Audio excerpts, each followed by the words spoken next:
Well, it's certainly applicable in other areas as well. I mean, when we said that, we were referring to the fact that this is a moment in which, anyone can attack anyone from anywhere and be attacked from anywhere. But I suppose it also could refer to the fact that anybody can send money to anyone anywhere, that anybody can communicate with anyone anywhere. My uncle was just in the farthest, most remote areas of Kamchatka doing explorations of the sort that he does, and he was every couple days sending me text messages, which I was then posting to Twitter for him. That was using a sat phone cell device that I think if you were in Antarctica would function there too. And so, I think we have the ability to reach each other in ways that are unparalleled in human history. And that is a much broader proposition than the ability to reach one another with violence. But the specific concern of the book is the ability to reach one another with violence.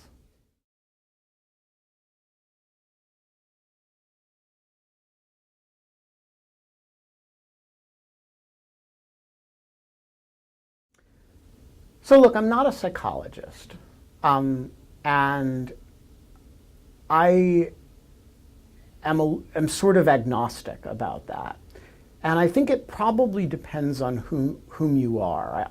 But I do think there probably is a type of person who is emotionally capable of violence that he or she does not have to engage in, him or herself, but is not emotionally capable of actually doing it.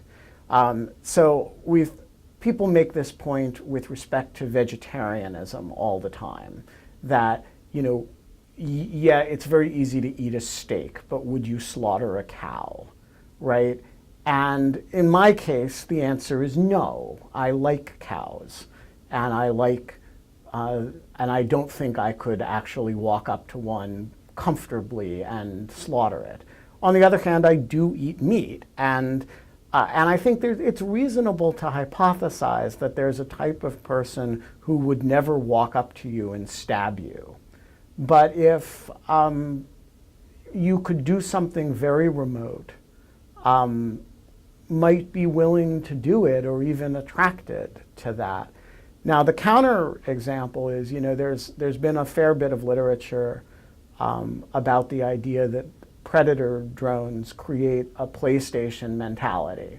And the data actually negatively supports this hypothesis, that in fact, it turns out that watching people from the surveillance platform side of the predator makes it much more stressful than less than to actually press fire than sort of flying over in an F-16 and sending a missile. So I think the effect is very complicated, and it might not cut in the direction that we hypothesize.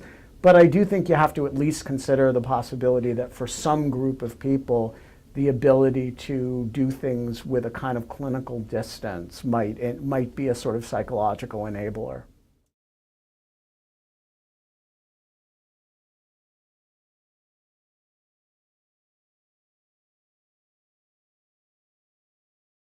So that's a really interesting question. And I mean, the basic cycle is that we get very excited about technologies, we come to depend on them, and then we cease to be able to function without them.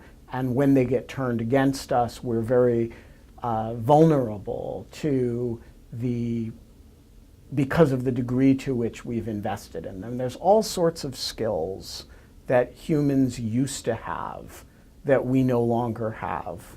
And I think it's reasonable to ask the question, are people, below a certain age who have never navigated anywhere without a GPS device growing up incapable of navigation in some of the same way that we are people starting in the generation that use calculators for everything cannot calculate square roots, whereas people above a certain generation actually know how to have mental algorithms for calculating square roots. I cannot calculate a square root except very laboriously. There are skills that people used to have that we just don't have. Also memorizing things. We don't do it anymore. So I don't know of a lot of technologies that we have foregone as a society out of fear of dependency upon them. And normally when we do it, so we passed a human cloning ban, right? Normally when we do it, the technologies are sort of more hypothetical than real, and we have some moral aversion. It's not that we're afraid that we're going to become dependent on cloning technologies. It's that there's some relationship to, the pro-choice, pro-life debate, and we just kind of want to stay away from that for moral reasons, right? I don't know of a lot of technologies that we have eschewed out of fear of dependence, and it's an interesting question whether there really are any, or whether ultimately we always make the choice to use at the risk of dependency on new technologies.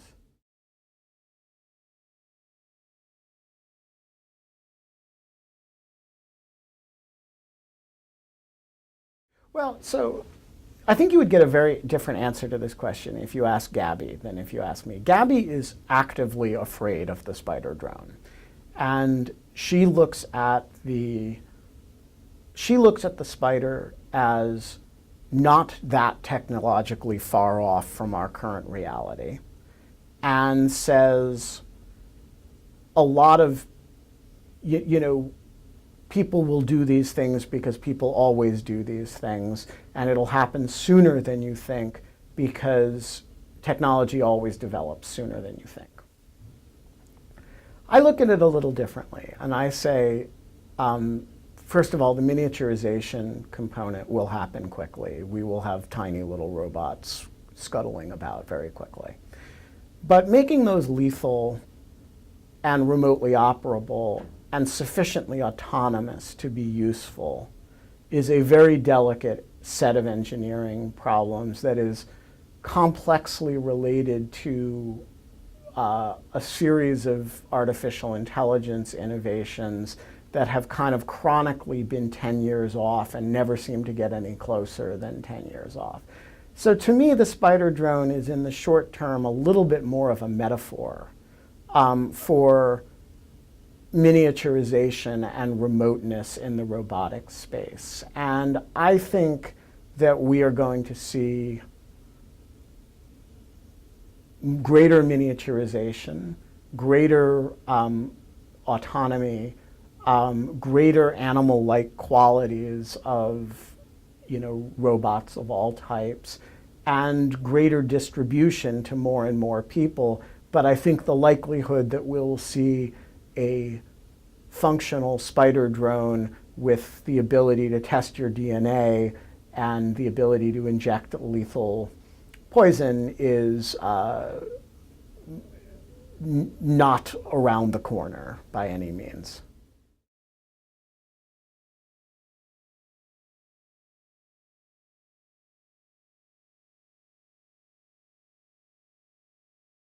Right. So I mean, we go into this a little bit in the book, like what are the elements of a newer or more updated social contract. So one is it has to be more international, right? It can't be that I have a social contract with my government, Vladimir Putin has some social contract with his people, and these are unrelated.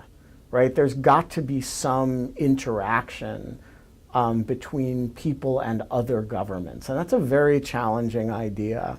The second is, in the conventional social contract, it is a contract between the polity and the Leviathan.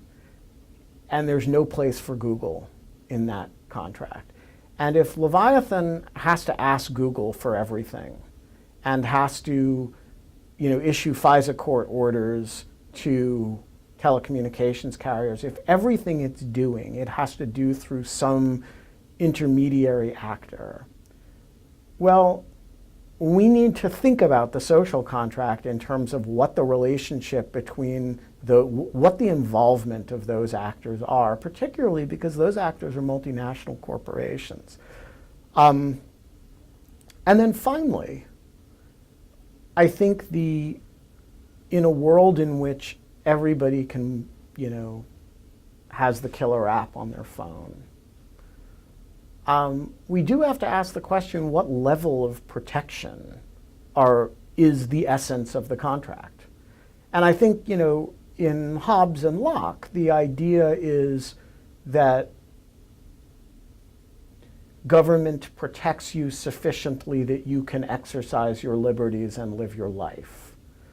And I think we don't have a sufficiently that. And I think we need to think about that. What's the essential promise that government is making when it says it will and can protect you?